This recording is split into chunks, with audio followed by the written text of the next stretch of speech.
Hey everybody, Questwise here, and today we're doing part 4 of the Lore of the Megaverse series. That's our Road to the Palladium Open House series that we've been doing for the last couple of month or so now, maybe a little longer than that. Today we're going to be talking about rune weapons, not just in Palladium Fantasy, where they've sort of got their roots, but throughout the entire Palladium Megaverse. So stay tuned, and we'll talk about rune weapons.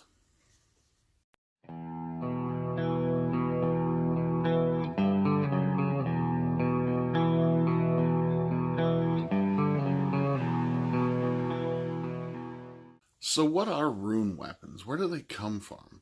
Why am I, as Questwise, as a player, as a fan of Palladium books, so excited about rune weapons? They're kind of a small little mention in this book and in a few of the other Palladium fantasy books, as well as in a few of the Rifts books. But it was one of those things that always captured my attention. It captured my excitement whenever I saw them. And I use them in a lot of my a lot of the games that I run, a lot of the different campaigns that I do, any of the kind of stuff that I build. There's always some sort of a rune weapons entitled within them. And in fact, if you make it to the open house, a little bit of a spoiler, but not too bad, I don't think. Part of my game that I'll be running at the open house has something to do with a rune weapon. So keep that in mind. But today I want to talk to you about my fascination with rune weapons and where they came from and how they play into this, as well as Rifts, as well as the entire family of the Megaverse of Palladium Books games, and how they can be used in all those different things as well. So what are they? Well, we know from Palladium Fantasy that they are the greatest weapons in the combination of metal and magic, that they come from a forgotten lore of biomancy that's long disappeared, and that there may only be a few thousand, or maybe even less than that, maybe even a few hundred left anywhere in the Megaverse, since most of them were destroyed during the Elf-Dwarf War. But they are weapons like Excalibur, nay, even bigger than that, I would say like Stormbringer from the Elric sagas of Michael Moorcock. I would say things like, man, it's hard to kind of encapsulate what they are.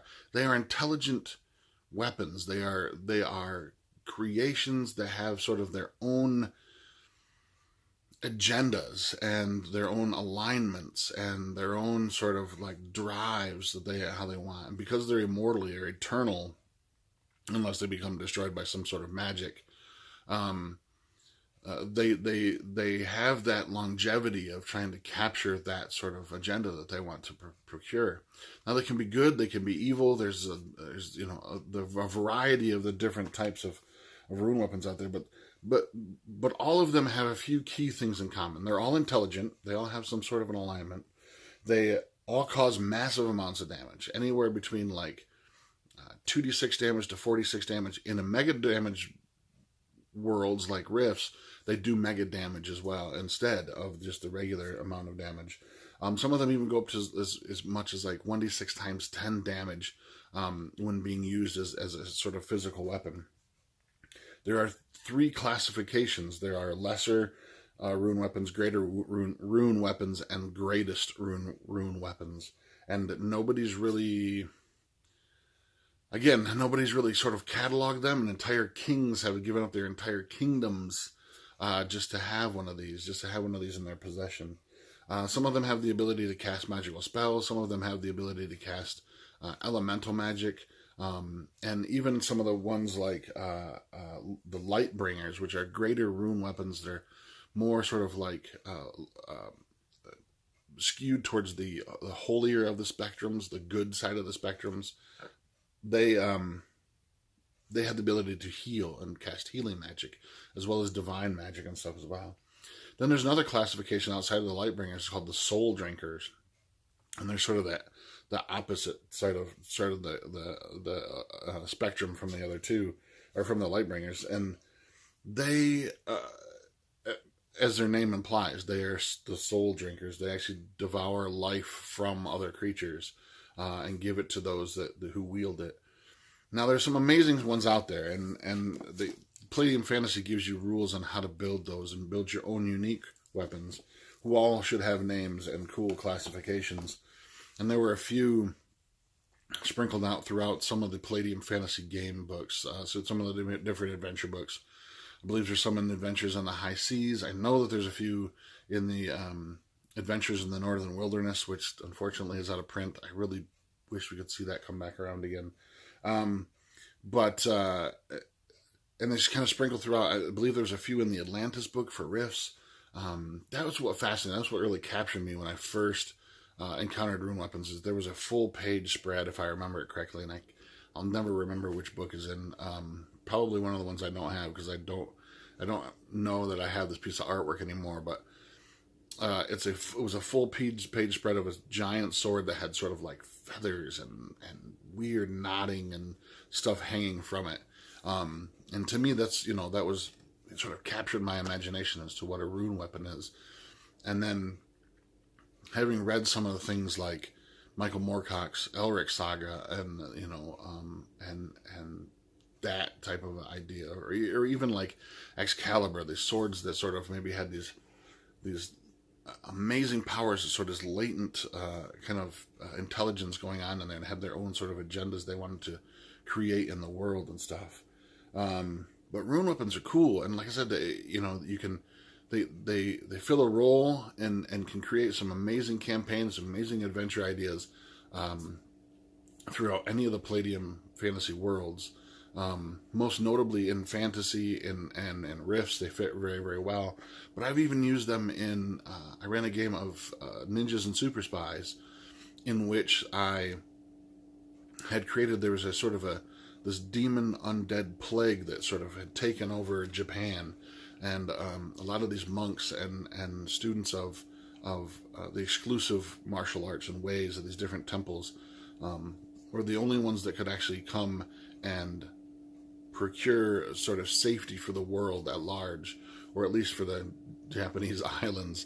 And within that, they had to go find this rune weapon that was made by an ancient monk or an ancient circle of monks, and they had to bring that back, and it would be used the only way to banish this demon, because the rune weapon is actually a part of his soul as well too. So I've worked them into Ninjas and Super Spies. I think they would work really, really well in just about any setting. It would be a really cool thing for in Nightbane to something like that to pop up. I think it would be really unique in Splicers, the idea of using a rune weapon, because of the whole idea of Splicers with the strange metal being sort of like not usable because of the nano. Like the aversion to metal, because it fights back the nanotechnology and stuff of that, and maybe making the rune weapons an actual like bio creation of some of the stuff that's used in there. Beyond the Supernatural would be cool for the investigators to actually find a rune weapon, be it good for evil. And there's that whole idea of like sort of like, it's an evil aligned weapon. It has an evil intelligence that people of good alignment can't use them. But at the same time, this idea that maybe the evil aligned weapons would turn good people bad and stuff. So just a little bit of a touch on rune weapons. I wanted to get you as excited about them as I am, and how you can use them in any kind of different system. If you want to know more about rune weapons and you want to chat about it, leave me a note in the notes down below, and I'll get back to you. And I'd love, if you're coming to Palladium Open House, to see you there, and love to chat with you about rune weapons, and maybe play in my game, or we'll talk about what happens with the rune weapon and that. But we want to get to the lore of the Megaverses as part 4. We got the secret verse that you guys have to know. If you don't know what I'm talking about, go back and watch the previous 3 videos, and you'll understand the secret phrase that I'm giving you piece by piece, that you have to piece together and then tell me what it concerns within the Palladium Megaverse and stuff as well. So go back and watch video 1 if you want to know all about this. But today's, this being number 4 of this video series, today's part of the phrase is, get your pencils ready, cataclysmic power. Cataclysmic power. So that's part 4 of the phrase. We've got we got 3 pieces of the phrase left, and that will bring us right to the doors of the Palladium Open House. I hope to see you all there, and if I can't see you there, I'll see you here. I'll see you on the internet, and we'll get a game on that way. So until next time, I'm Questwise. This is the road to the Palladium Open House, Lore of the Megaverse series. I'm out.